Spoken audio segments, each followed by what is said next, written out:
ko'proq gaplashish kerak. Eri xotin mana boshida bizda yoshlarni qanaqangi turmush qurishadi, 1 oy 2 oy ko'rishadi-da, uchrashuvga chiqadi, to'y bo'ladi. Undan keyin muammolar boshlanishi boshlaydi, to'g'rimi? Chunki ular bir-birini bilmaydi, tanimaydi. Agar o'sha nima uchun tanish, bir-biri bilan ko'proq suhbat qilib, ko'proq bir-birini bildirib, kim nimani yaxshi ko'rishini, kim nimadir yomon ko'rishini bir-biri bilan tanishish jarayoni bo'ladi boshida.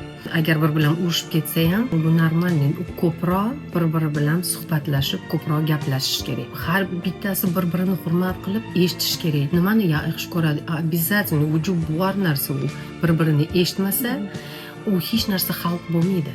Bir-birini tanimaydi ham, hayotiy partnyor bo'la olmaydi ham. Xalq bo'lmaydigan muammoni o'zi yo'q. Har bir muammoni gaplashib, maslahatlashib qilsa bo'ladi.